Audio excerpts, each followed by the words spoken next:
Good evening, candidates and ladies and gentlemen. My name is Sue Laurie, President of the Women's Club of Ocoee. On behalf of the Women's Club, I would like to welcome you to the 2025 Political Forum, sponsored by the Women's Club of Ocoee. Tonight, we will be hearing from candidates for District 4 Commissioner. District 2 Commissioner Rosemary Wilson is unopposed in this election. Helping with tonight's event from the Women's Club are Chair Kathy Sills, Moderator Gail Daniels, Diane Isaacs, and Chestina Black will be asking questions of the candidates. Other members of the Women's Club assisting in various capacities will be asked to come out at the end of the event. The Women's Club of Ocoee has held political forums for several decades in order to provide the citizens of the community with an opportunity to hear the views of the political candidates that are running for an elected office. We, as an organization and as individual members, provide this forum with unbiased views. The political forum will be televised on Spectrum Channel 493, at which time questions from residents may be called in during the broadcast to 407-554-7118. Also, questions may be emailed to citizens@ocoee.org.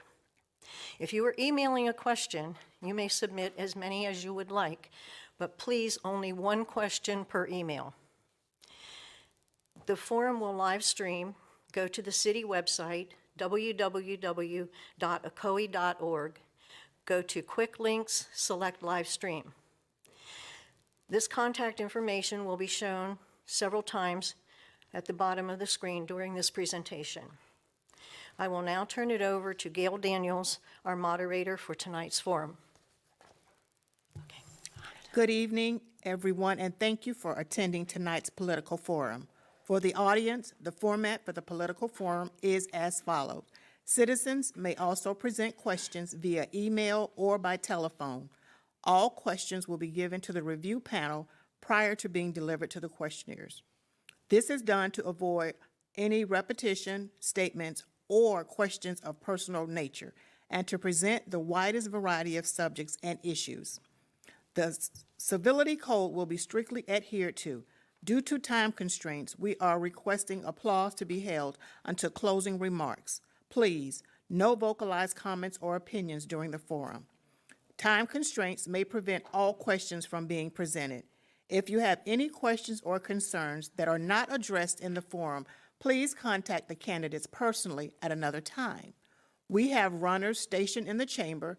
Please raise your hand if you need a question form or have one completed.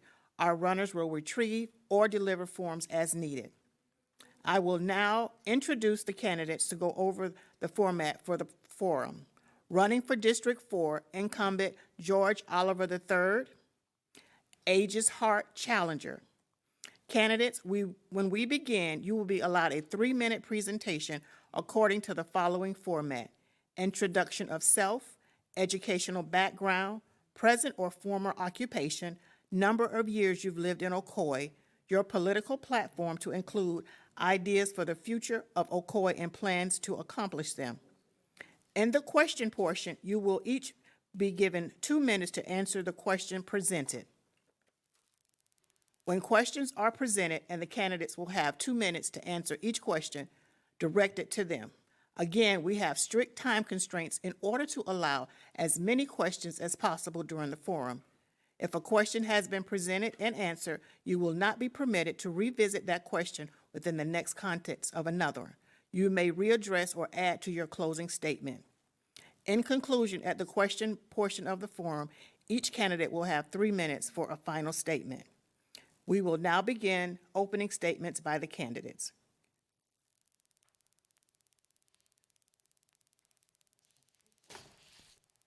Incumbent George Oliver.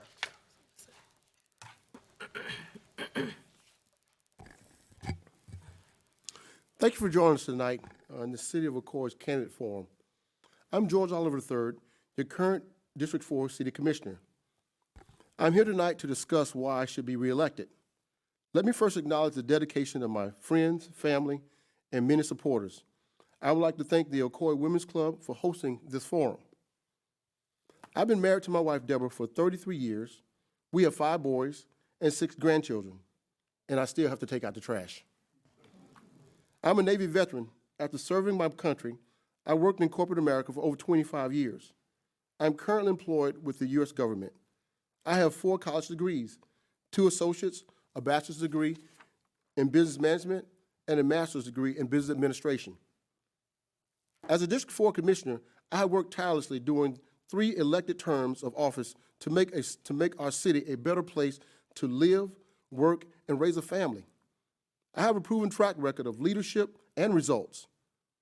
I'm committed to building a brighter future for our community. My vision for the district and the city is included in my multi-year plan that can be read on my website, georgeoliver3rd.com. One of my top priorities will be to continue to support infrastructure growth. Our roads and sidewalks are in dire need of upgrades. Although we've made great strides in these projects, however, there's still more work to be done. We need to have a written vision and a mission in place to show us how to improve our comprehensive plan. Too many of our residents are struggling to find a place to call home, and we need to take action to ensure that everyone has access to safe and affordable housing. We can maintain affordable housing by keeping our taxes low. I believe that we need to continue to invest in our police and fire departments to ensure that our residents are safe. This includes increasing funding for training and equipment, as well as implementing community-based policing programs that build trust and cooperation between law enforcement and the community. I am also committed to promoting economic development in our city. I will continue to work to attract new businesses and to support our existing small businesses through grants and other initiatives. Time. Am I proving? I was almost done. I have my last sentence. I like 3 words, 4 words. Wrap it up. Okay. My proven results have shown that I am the best candidate because of my experience, my leadership, and my commitment to building a bright future for our community. I'm here to listen to your concerns and to work hard on your behalf. Thank you.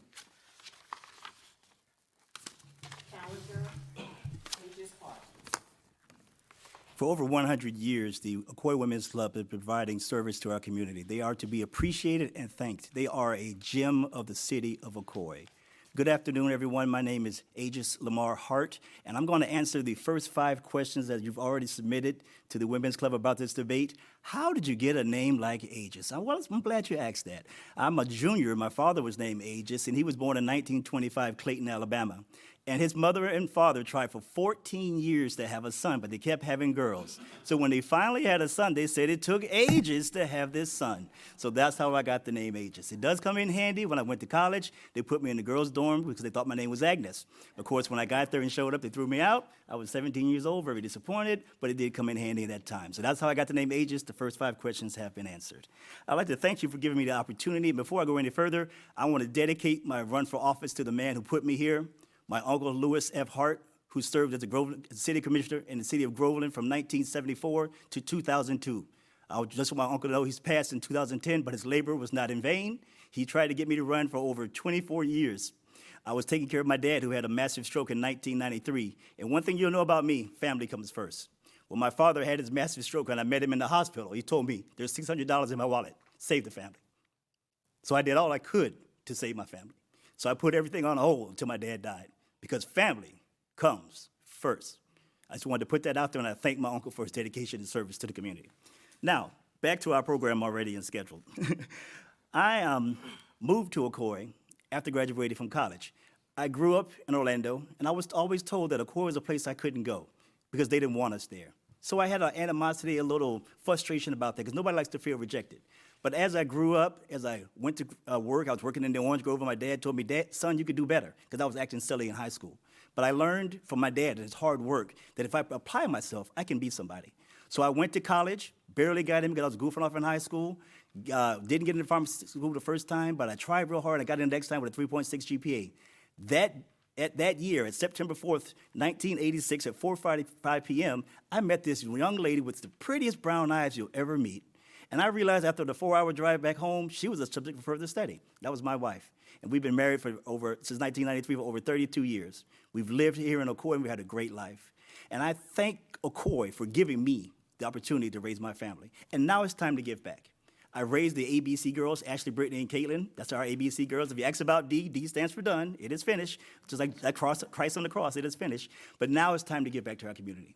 I had the opportunity to serve as my opponent resigned to run for mayor, and I had a wonderful experience. At first it was going to be 3 months, but you know what? It wound up being 11 months. But I had the opportunity to meet some fantastic people and serve this community, and I'm looking forward to doing it again. There are many challenges ahead of us, but running a city is not a Tesla. It's not automated. It takes hands on the wheel. It takes building relationships. It takes working together as a team. People call me a peacemaker. Well, I like that title because by working together, we can get things done. The only thing you get in an argument is just disagreement, but I learned to work together. We have a plan. We have a city plan coming out, and the city will be announcing it in March at our upcoming events. A lot of great things happening. I've been out of office, but I've been at every city commission, except for one. Went on vacation, had a great time, need to do it again.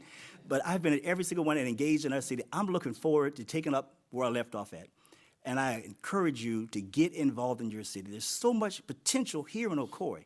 We're here to write the past. And I want everyone to know, before I go any further, Ocoee is a great place to live. All the rumors and things you've heard about our past, hey, we killed hate a long time ago.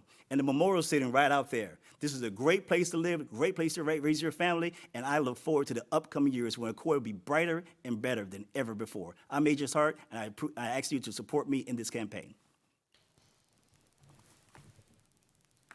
We will now begin the question-answer portion of the forum. Our chair, Kathy Seals, will introduce a new process of selecting which candidate goes first or second. Kathy, please come up. Okay, previously, we always let the incumbent go first, and we've had a question if we couldn't change that up a little bit. So we said, you know, why not? So tonight, we're going to have a challenge to see who gets to choose if they go first or second when the questions are directed to both candidates. We're going to start with an arm wrestle competition. Work it out, I'm ready. Just kidding, we're actually I going to just do hurt my arm today, so I'm not ready. we're actually going to do a coin toss. So if I could have you gentlemen step up front, and I need a volunteer from the audience to do the toss. Might be a phone, nobody has changed it now.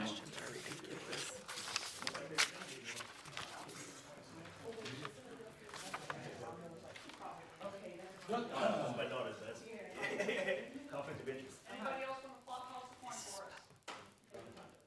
Look at it. There's the tail, there's your head. Mine are too. About it. All of mine, So whenever you choose, send your tail. all of them are directed towards him. This is great.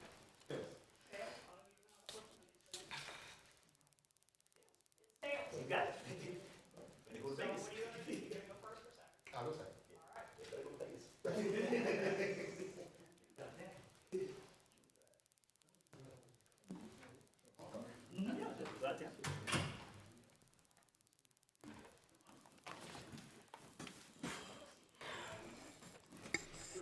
Who's going first? Who's going first? Oliver. Oh, Oliver is, okay. Good evening. Mr. Oliver, I am concerned about your less than positive attitude towards the Ocoee community, and you're constantly bringing up the past. Would it not be more admirable to approach the future of our Ocoee community? Well, I've always been an advocate of moving forward in positive vibes in our community, doing things that's going to promote the forward progression of our city. As far as anything negative, I think that what happens is folks tend to, they hear something that they don't like or makes them uncomfortable, and when they hear things like that, then they think that they look at it as a negative, as opposed to saying, wait a minute, let me take myself out of my shoes, put myself in his shoes or her shoes or anyone else's shoes to see exactly where they're coming from.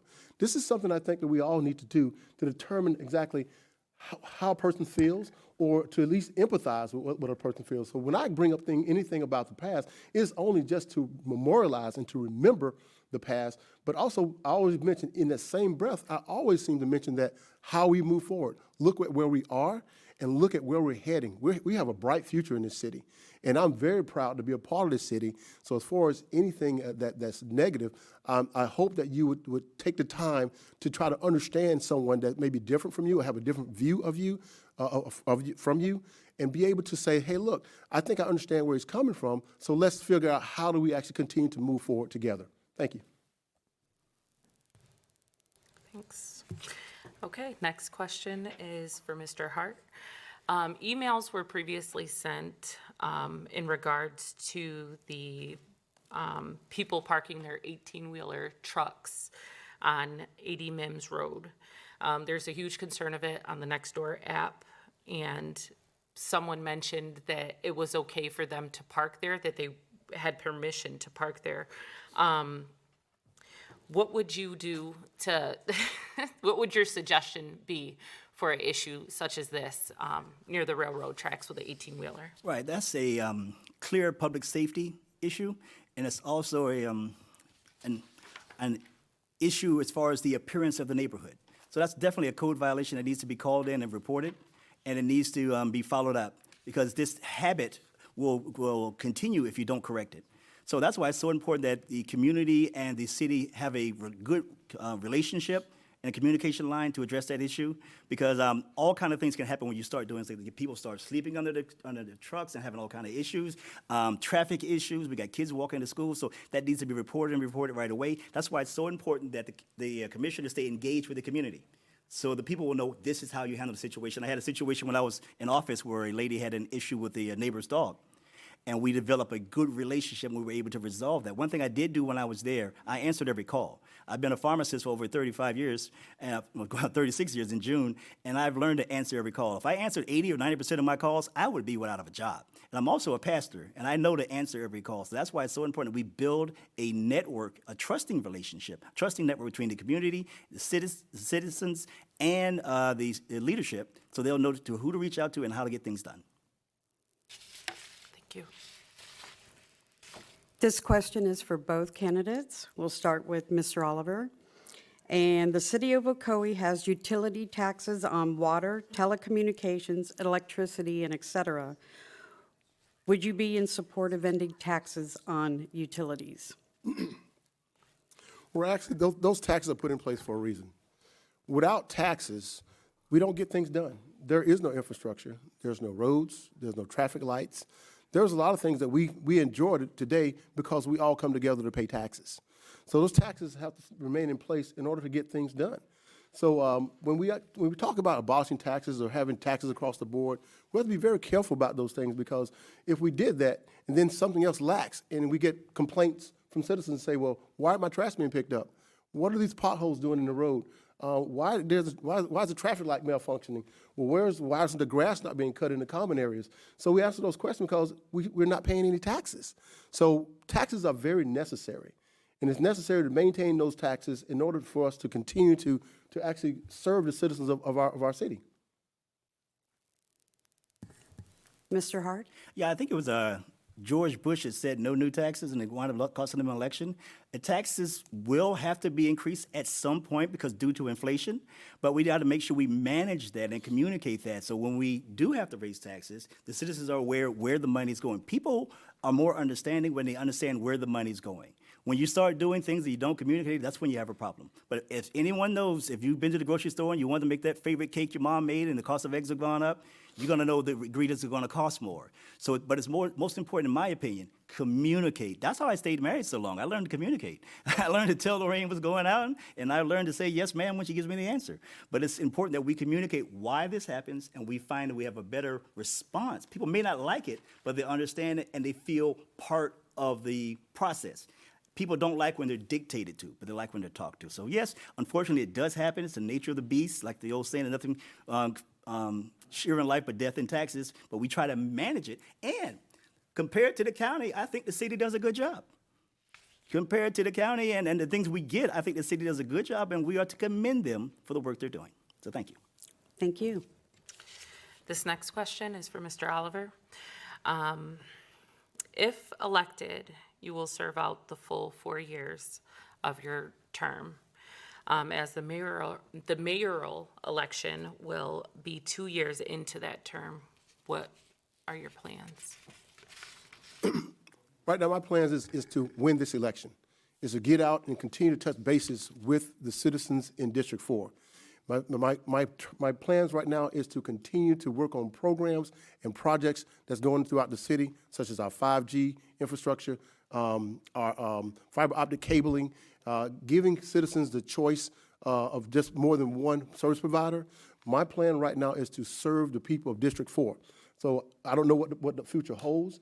I don't know what happens if God's willing the creek rise. I don't know. I don't know the future. I cannot predict the future, but what I can predict is my intent right now is to serve the people of District 4. Thank you.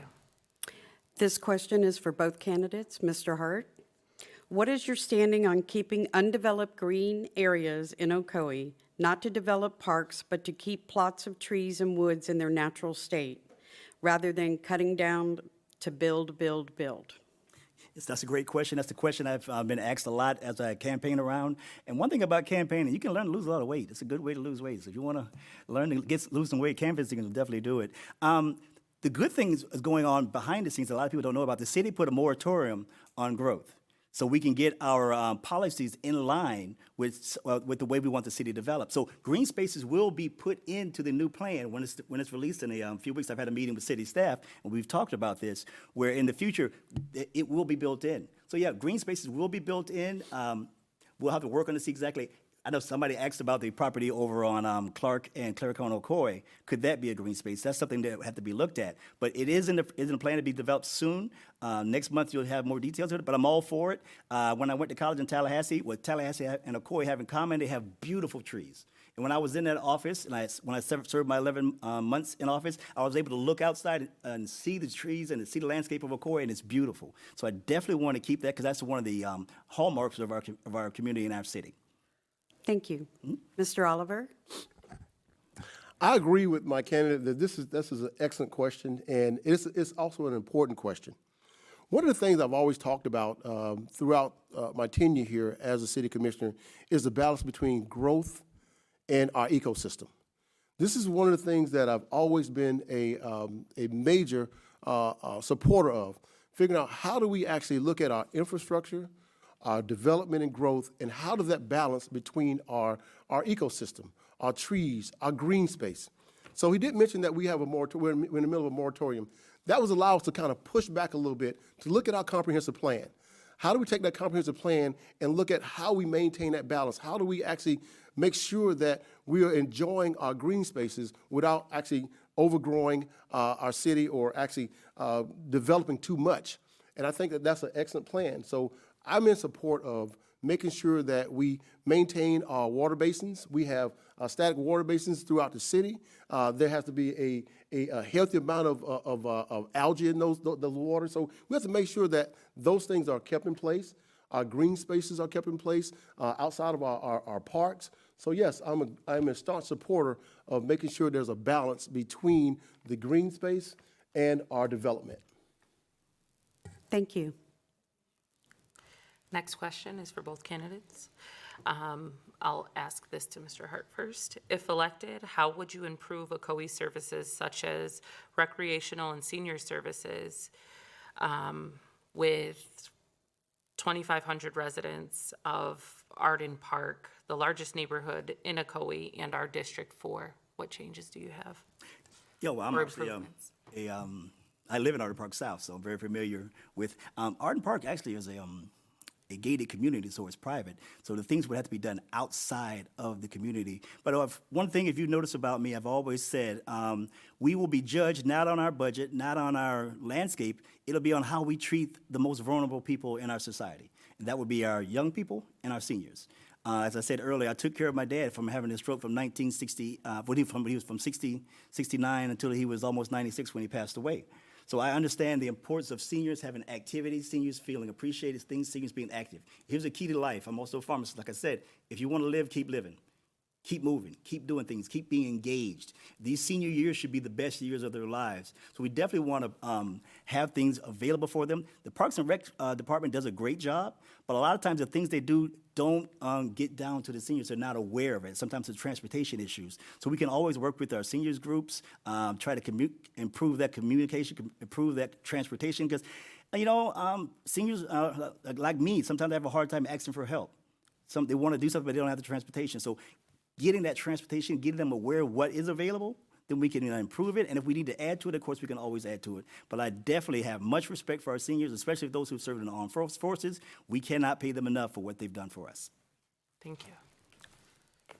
Would you like me to repeat the question? Okay, thank you. In the past, I've had several town hall meetings where we've had seniors approach about transportation needs to get to some of the activities. We have great activities for seniors throughout the district, but throughout our Parks and Rec or Parks and Leisure division. Our director of Parks and Leisure has actually made it a mission to make sure that we reach out to our seniors. And those programs at the Ison Center, I've actually been to the Ison Center in the middle of the week. And when you go in the middle of the week, there's always something going on for seniors. So there's a robust amount of programs for our seniors. But what that tells me that our city cares. That tells me that we have directors in place that are looking out for our seniors, that are making sure that there are activities for them. But one of the challenges that we face is like my opponent said, is getting adequate transportation for those seniors to get to those different activities. So one of the things that I want to do is actually partner with some of those communities. I've talked to Arden Park North, some of the residents over there, to figure out how do we actually utilize transportation that we already have in the city to get into those private communities to pick up those seniors and take them to those activities at the Ison Center or any other activities that may be going on in the city, and also maybe field trips outside the city, maybe down to I-Drive. There's so many different attractions here in Orlando or in Central Florida that I think that our seniors deserve the right to be able to enjoy them outside of the city of Ocoee. And I think we have a responsibility to make sure that it happens. Thank you. This question is for both candidates. Mr. Hart, about affordable housing. Explain how building more homes, particularly homes of a lower value than the existing homes, benefits the existing community when it is already overbuilt and residents aren't asking for that. That's a great question. It doesn't. It doesn't improve your home value. It decreases it. And the problem with affordable housing blocks or communities, it has a bad stigma to it. Low income projects. I grew up in a low income area. I understand Ivy Lane. I understand the stigma that goes with it, and it does lower the value. If you want to have affordable housing, it needs to be built in to the community that's already existing with the same look, same layout and everything. That way it stays the same and maintains the value. The beauty of that, when you own a home, you build one of the most wonderful things a parent can leave a child, generational wealth. That's how you pull the bottom up. And that's how the community gets better. So you're absolutely right. I don't believe in building block communities of affordable housing. I believe if we do it, it's built into the community, so where the person can maintain the value and the community can move forward together. And once again, those who need a little help. And they say affordable housing starts at $62,000. A lot of people don't make $62,000. So that's why when I hear affordable, I say, is that really affordable? When I was the manager at Walgreens, and I was the manager of over 80 pharmacists, I had a $3 million labor budget and $20 million in inventory, and I did the reviews for my technician, and she got a raise. She went from $18,500 to $19,200. Like, how can you live off $19,000 with 2 kids? So when I hear affordable housing, it's almost an oxymoron to me, because that's really not affordable. But to answer your question, it doesn't. I believe we should, when we do it, it needs to be built into the community. So once again, we can pull the bottom up, and that's how you end poverty. That's how you create generational wealth, and that's how we get where we need to be. Thank you. Thank you. Mr. Oliver? I think it's a great question. One of the things in my introduction I talked about safe and affordable housing. And I think it starts here at home by keeping our taxes down. That helps make things affordable. I would love to answer the rest of the question, but I think I have a conflict here, because I believe that there's some things that's coming up on our dais that we're going to be voting on and there's other elected officials here. And if I actually comment on this particular question, I may be violation of sunshine law. So I'm very skeptical about continuing to answer that question based on just my knowledge of the sunshine law. So I'm going to have to kind of defer my answer to that question based on that. Thank you. This next question is for Mr. Oliver. I know that you touched on working with the community in other close cities.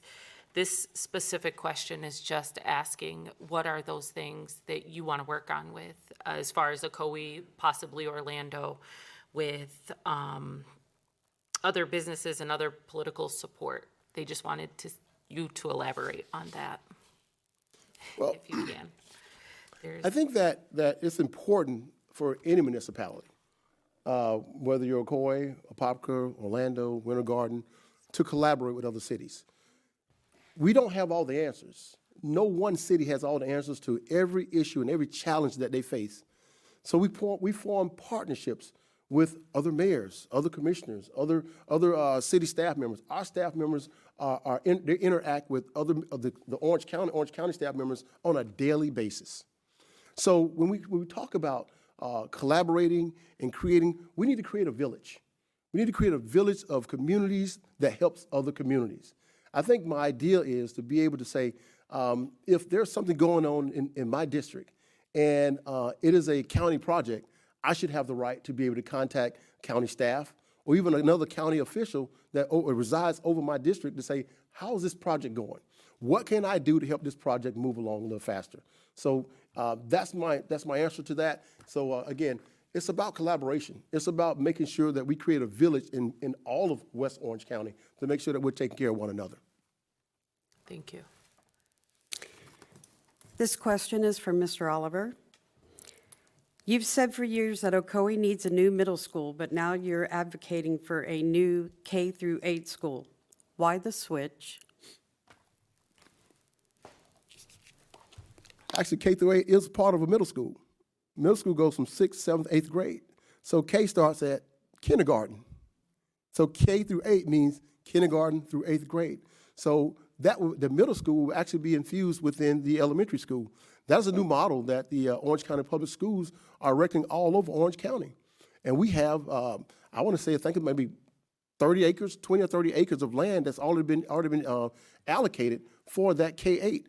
The only problem we have is that we cannot meet the minimum criteria for the students, the level of students that we have. Because this Orange County Public Schools support, they support the secondary schools, they support the charter schools. They use those numbers when it comes to figuring out, are we ready for a new middle school? And I think that's a little unfair because over the past 20 years or so, even more, for every one house that's being built in our city, we send them $8,000. If you take $8,000 for the growth that we have over the past 20 years, and you add that up to determine how much money we've given to Orange County Public Schools, they built all of Horizon West with all that money.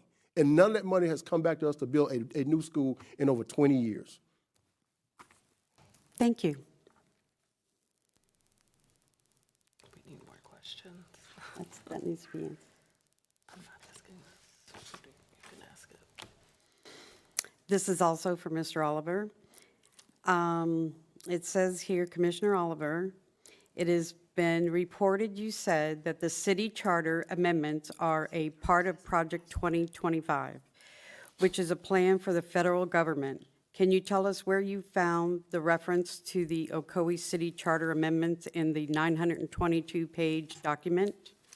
Thank you What for asking that chapter question. and what section? Okay, thank you for asking that question. I'm sure it was coming at some point, so it's coming like a slow ball. So we'll answer that question. So here we go. Last year, I had to sue the city commission to be put back on a ballot because there are certain members of the city commission decided to interpret the city charter. They made an interpretation of that city charter. We had to actually take them to court, and we ended up downtown in our judicial system to make a determination that that interpretation that they made was wrong, thus putting me back on the ballot. So now these amendments that we have here, I'd be remiss if I didn't say anything about these amendments, because we all know that these amendments come with personal agendas. So we come back to these amendments that has a lot of remnants of that 922-page document of how do you give a legislative branch of government the power to be able to interpret your city charter or your constitution. So that's what's happening right now. Whenever you use the word giving someone the power to interpret, we are not here to interpret anything. We are here to take our city charter and read that city charter and follow that city charter. If there is any discrepancy in that city charter, then we go down to the judicial system and let a judge or a jury make a determination as to what it was meant, how it was meant, or how it should be interpreted. We're not here to do that. That's not what we're here to do. And I stand behind that. I stand firm on that because, again, we're not here to make those determinations.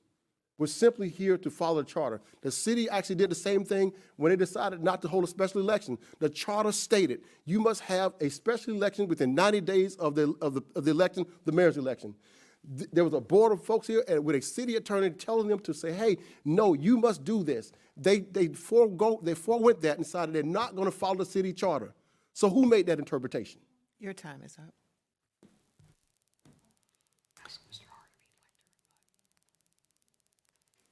Mr. Hart, would you like to rebut? Sorry? Would you like to rebut what he said? Yeah, pretty much everything he said has already been refuted. You can check the local media. Everything was done in decency and order. What happened is the judge said we didn't have the authority to make that decision. The changes in the charter were to correct the errors in our charter, or the loopholes or the vagueness of it. So that's all it was. And people say, well, the charter came out of nowhere. The charter amendments didn't come out of anywhere. The charter clearly says the city commission has the right, when it deems necessary, to call a charter review. I'll give you an example. It's like having a colonoscopy. At 45, you should have a colonoscopy. I had my first one. Propofol is a wonderful drug. It helps you sleep. and everything came back great. He said in 5 years, you can have another colonoscopy. But if you're having symptoms, maybe blood loss, you're having pain in your abdominal region, it would be malpractice for the doctor to wait 5 years for another colonoscopy. He would order the colonoscopy early. We're supposed to have a charter review at the minimum every 10 years. But if you deem it necessary, you have the right, according to the charter, to call a charter review. So everything was done in decency and order. People could have came, and the bottom line is the people have the right to make the final decision, what their city will be. Thank you. This next question is for both candidates. I'll start with Mr. Hart. District 4 is more than Arden Park. What are your plans for 80 MIMS to Silver Star areas? That's a great question, because a lot of times it's like kids in a family. You know, the baby seems to get the most attention. But we do have an issue in that area. We do need some beautification. I'm still concerned, once Clark Road is finished, can it handle the volume? I would like to see some more beautification in that area because, like I said, it's been a little time since we got some attention to that. So it would be great to meet with the citizens, to hear their concerns. Right before I left office, there was a concern over on the other side of that park where a lady brought it to my attention that we needed some curb appeal around one of the utility boxes.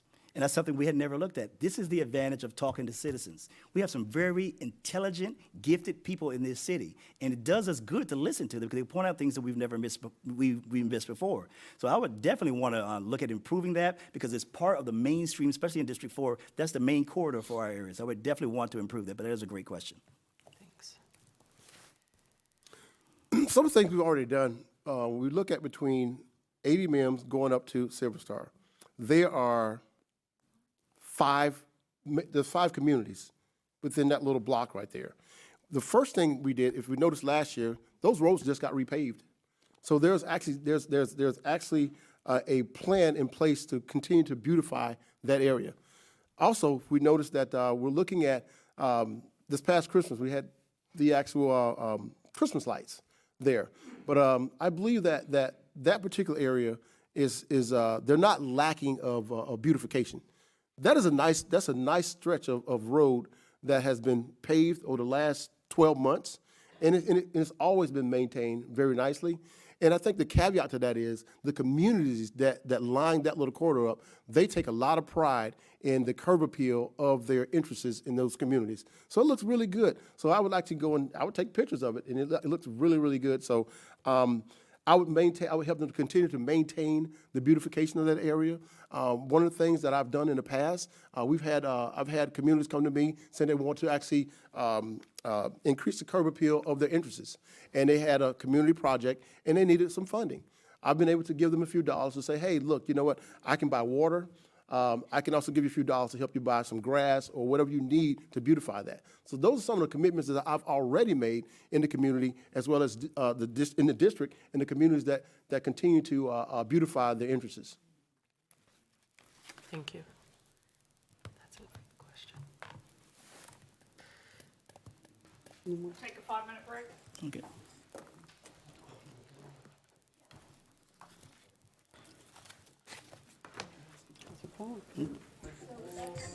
Attention, everyone, we are ready to proceed. Okay, this question is for both candidates. What is your proudest contribution to the city of Ocoee? Mr. Hart?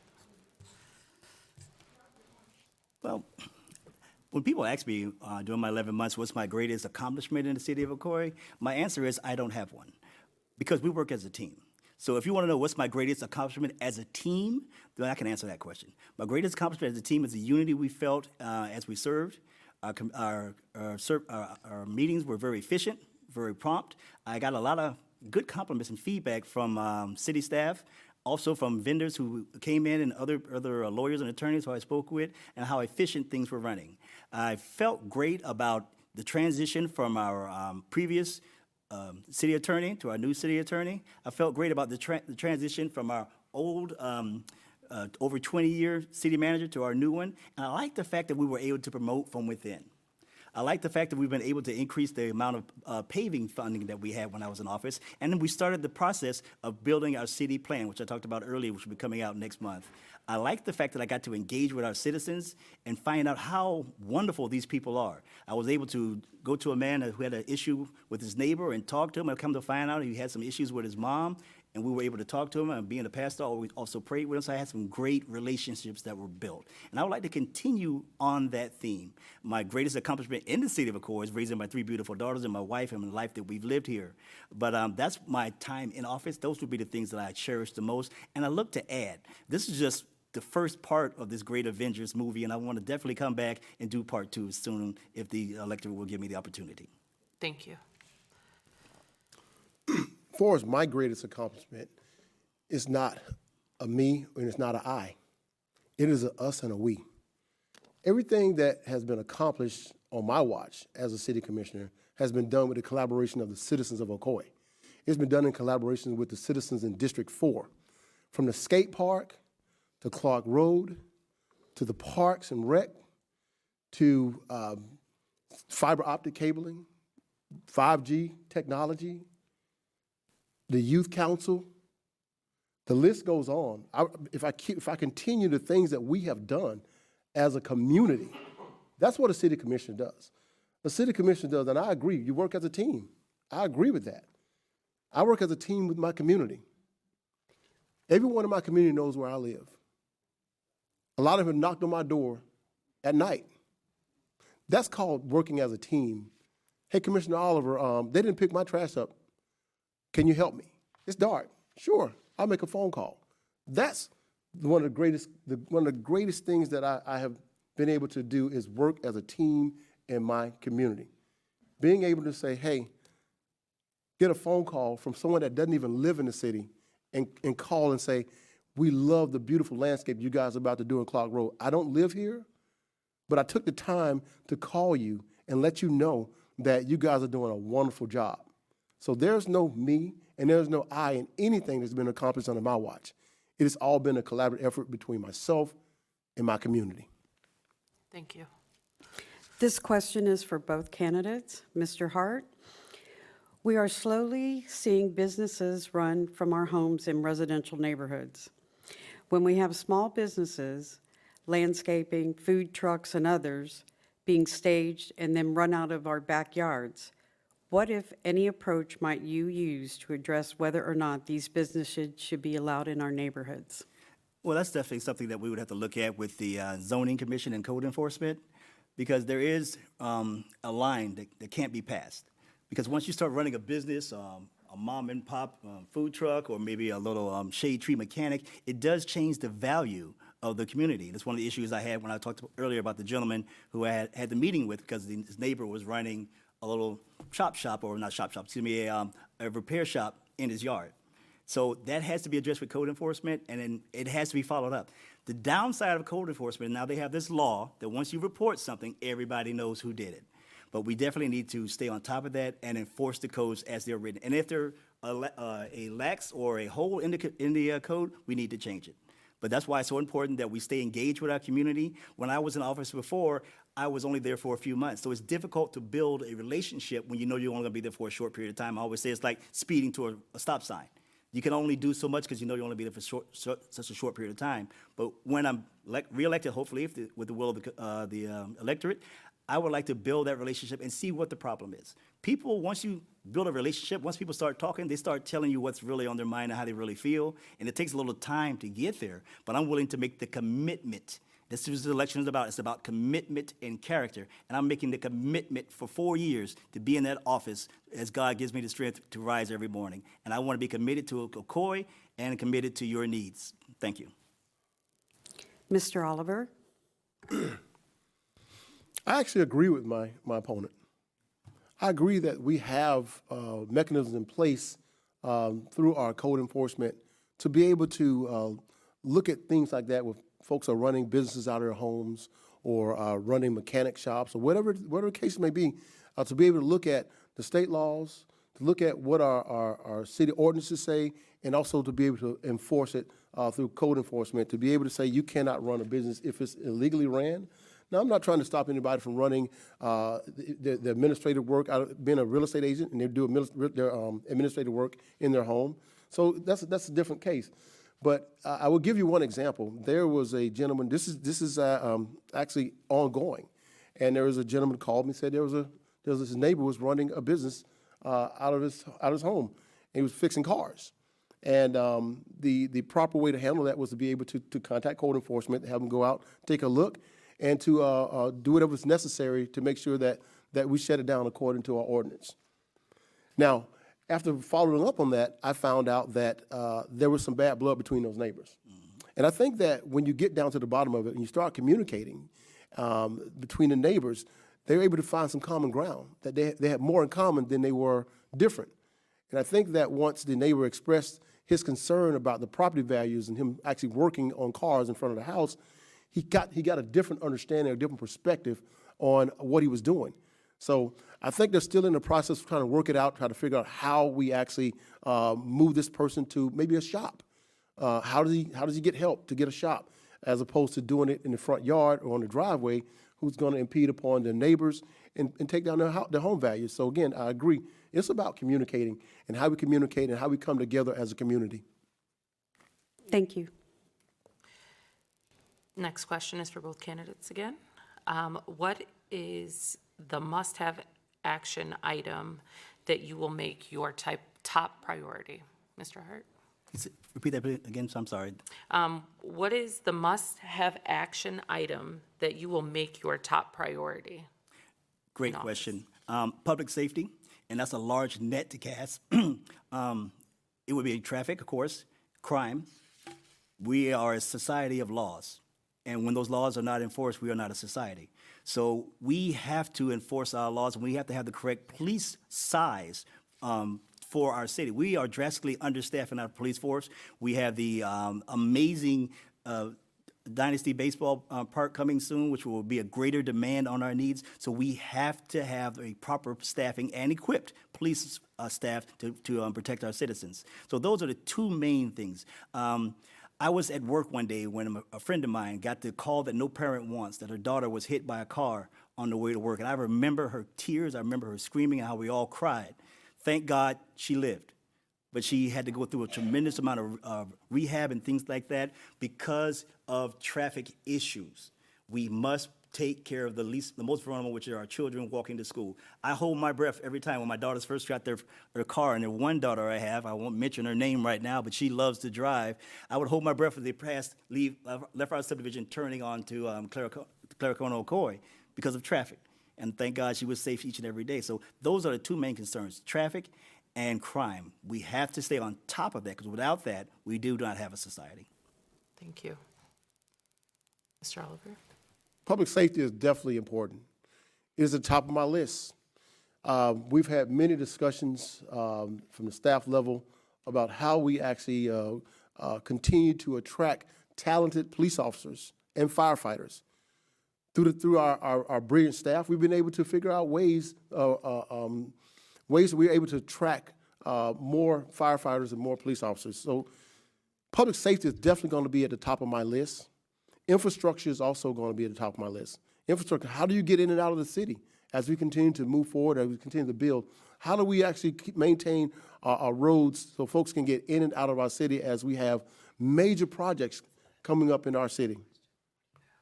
We talked about traffic issues. My granddaughter drives to Ocoee High School every morning, and I cringe every morning and wait on that text message to say I made it. She turned 18, and I'm still looking for that text message every day just to make sure she made it. That's one of the reasons why I fought for that light at Ingram Road and Claricona Ocoee Road, because we had high school kids traveling our roads, and they're traveling at people with ungodly speeds trying to get there, and they're all in early in the morning, it's dark.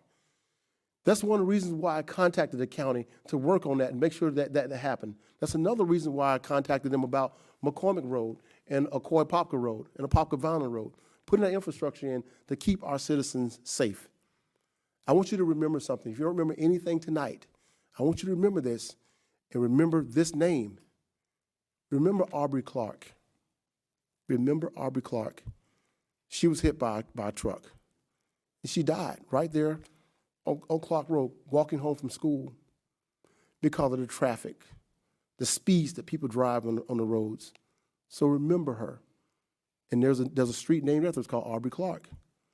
And I'm dedicated to make sure that we keep our citizens and especially our youth safe on our roads. Thank you. This is for both candidates. Mr. Hart, in District 4, there is a low turnout at the polls. What would you do to get more involvement for voting? Well, that's a great question. I've been working on that question since I signed those papers on December 13th. The problem with our elections, I think, is it comes after a general election, and people have reached election saturation state. They think that their vote doesn't matter, but I've said before, and I'll say again, your local elections matter more than the federal government. What we do here affects your life tomorrow. It could take years for things to come down from Tallahassee, and God help us with D.C. The people that sit in these seats matter. Words matter. Decisions matter. Commitment matters. Character matters. So we have to find a way. I have been running for a few months. My opponent's been running for over 10 years. People always say, why would you even try to run against somebody with that much experience? Because I believe it's time for change. And I'm not the kind of person to sit back and say, oh, well, what can I do? My wife and I are the type of people, we get up and we do something. People thought David would never beat Goliath, but he tried. You have to get engaged. And I need each and every one of you out there to get engaged with me. I can't do this alone. It takes a nation, a team to get things done. So I'm trying to meet with every citizen I can, try to share my vision with everyone I can to try to inspire them. Like I said, I'm a pastor. I'm used to motivating people. Most of the time I'm trying to get them to come to Jesus. Now I'm trying to get them to come to the gym, to the center and vote.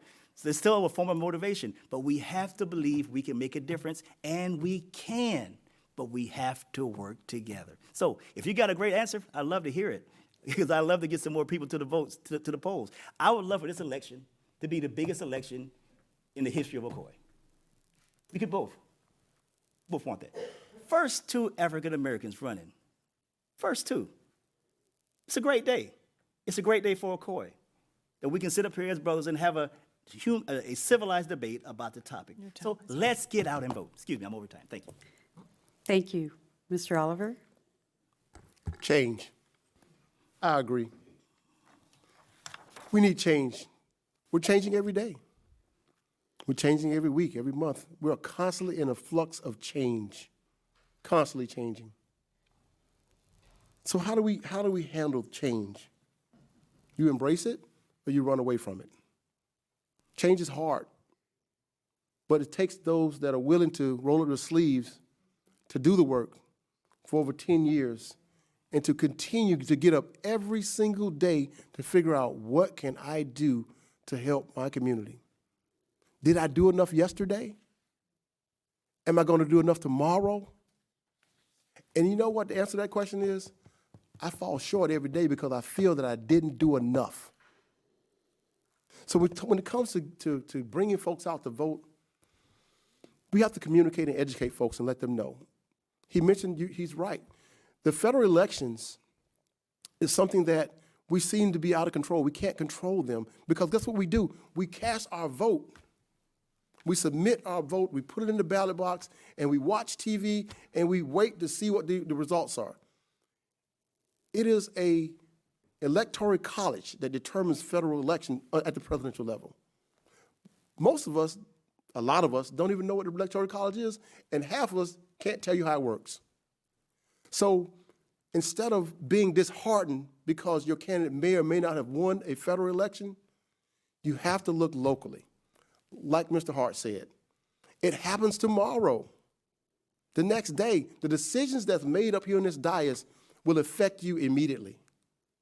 So it's important that we get out and we vote, and not to be disheartened by what happens in our nation, not to be disheartened what happens outside of our city, but do what we can do. Let's do our part. That's coming to the polls and being able to vote for the candidate that we know is going to work hard every day for our community. Thank you. Okay. This is the last question. This last question is for Mr. Oliver. Can you please restate your answer on what in Project 2025 manual talks about the city of Ocoee and their charter? I believe that the magazine Vox Populi published an article about that. But as far as my answer, I've already answered your question, and you can go back and check the tape. I've already answered that question. I'll let my opponent try to tackle that one if he wants to, but I've already answered the question. Thank you. Would you like to rebuttal that? It doesn't. Okay. It doesn't. The charter change came in February. Nobody ever heard of Project 2025 until about August or September. So unless he has a time stone, there's no way in the world it has anything to do with that. If you watch the video from the city council meeting, you'll see exactly what happened. It had nothing to do with Project 2025 was a dog whistle. It's a name to upset and to encourage people to act. And I'm gonna tell you, I love being a city commissioner, but I'm a pastor above all. I'm an ordained bishop in the Church of God, and I live to preach the gospel of Jesus Christ. And what was done in that pulpit was inexcusable. That was inexcusable. That was not true. And people sit in church expecting the people in the pulpit to tell the truth, and that was not true. And if my opponent would do that in church, what would he do at your house? It was not true. And I was deeply embarrassed when I saw it. I'm a pharmacist, and if I said things like that, I could get sued by the patients that I deal with. The character of the person that sits in this seat is the most important thing about the person that sits in the seat. And I was deeply, deeply embarrassed and appalled. I was upset when he came in and he said that because he was off the ballot, which I agreed he should have been on the ballot. I voted for it. Citizens, I agree with that. But when he said and compared it to 1920, this had nothing to do with 1920. The people in 1920 are dead. That spirit is dead. This is one of the most diverse cultures in Central Florida, and we do not tolerate hate. We are a citizen, a nation of laws and of love. Thank you. Go ahead, Pam. Would you like to do your closing statements, please? Mr. Hart? I thank you for the opportunity to serve. I thank you for the opportunity to have a civil debate in a nation full of laws and order. But like I said before, this is all about character. I am willing to make the commitment for 4 years to serve as your city commissioner. My opponent says he doesn't know, that means he's gonna run. Let me just translate that for you. He loves being the first black commissioner. I voted for him. I thought we should have diversity on the commission. I thought it was a great idea. But when I saw his time in office, I was deeply disappointed. And I know the allure of being the first black person to do something. Commissioner is great, but mayor is even greater. And if he wants to run, that's perfectly fine. I don't have a problem with that. Best of luck to you. But tell the people. Tell them you want to run. If they want you to be there, fine. But be honest with the people. I'm making a commitment for 4 years to be in office. Maybe down the road, I may run for something else. But it won't be in 4 years. I would never start something that I will not finish. When I start something, I finish. I've been at Walgreens for almost 36 years. When I start something, I finish. When I've been married to my lovely wife for over 31 years. We've been dating since 1986. When I start something, I finish. And if you give me the opportunity to continue the work that we started earlier, I will do it to the best of my God-given ability, putting your needs first, your concerns first, and not myself. Jesus said, feed the flock, not feast on the flock. Look, there's some things that will come out soon. I pulled our expense reports. I spent $44 on the city credit card, 11 months I was in office. Full stop. I didn't spend any dime of any city money on any of this. The biggest expenditure I had, the school down the street wanted some equipment for the playground. They wanted the city to try to help them out. I was thought about going to commission asking for it. I said, you know what? I'll take it out of my discretionary fund. So I went to the school to give it to them. They said, who's it from? I said, from the city of Ocoee. I didn't have a big check with my name on your money. Because that's your money. I don't touch your money. I respect your money. And I spend your money wisely. God bless you. Thank you for the opportunity to serve. I look forward to seeing you real soon. Thank you. Thank you. Mr. Oliver? Unfortunately, my candidate is the only one that mentioned the word hate up here, and a bunch of innuendos. But nonetheless, we're going to stick to the script. Ladies and gentlemen, in closing, please allow me to express my gratitude for your attention and thoughtful questions tonight. This campaign is not just about me or my opponent, but about the future of District 4 and the citizens who would call it home. As your city commissioner, I have seen firsthand the challenges facing our community. I am proud of the accomplishments we've made over the past 12 months. For example, Clark Road will be completed in the next 3 weeks. 3 5G towers have been installed. Fiber optic cable is being installed. Residents will soon have a choice of a service provider. The West Orange Trail Safety Initiative has started. New playgrounds are being installed. I am cognitively aware that there is still much progress and work to be done that needs to be made, and it's why I'm running for re-election as your commissioner for District 4. The people of District 4 deserve a dedicated, forward-thinking, compassionate, and transparent individual who is committed to making their lives better. I am your candidate. My experience, expertise, and willingness to take on challenges, no matter how difficult, to get the results necessary to effect change. My opponent and I have different visions for this city. My vision is to continue investing in infrastructure, public safety, and economic development, while also addressing the critical issues of diversity, equity, and inclusion. I will work to create jobs and economic opportunities for all, not just for a select few. I will continue to work hard to ensure that our streets are safe and that our police and fire departments have resources needed to do their jobs. I will continue to work to address the critical issues that are amongst the greatest challenges facing our city today. I'm running for re-election because I care deeply about the city and its people, and I have the expertise, the dedication, and the vision to be an effective leader. I also ask the people of the city to join me in this campaign. Let us work together to build a bright future for our community. Your time Our is up. future is built on fairness, justice, and opportunity for all. Thank you. Thank you both. Thank you very much. This concludes tonight's forum. On behalf of the Women's Club, we wish to thank the candidates for their participation. the citizens for their questions, and the City of Ocoee for their usual and utmost cooperation, allowing the Women's Club to conduct the political forum in the city chambers. We also want to thank the city's clerk office and the Community Relations Department and the IT department for coordination of all the little details to make this event a success, and affording the Women's Club the opportunity to help our community make an informed choice in the leadership of our city. I would like all the Women Club members to come out and take a bow. Thank you and have a good evening.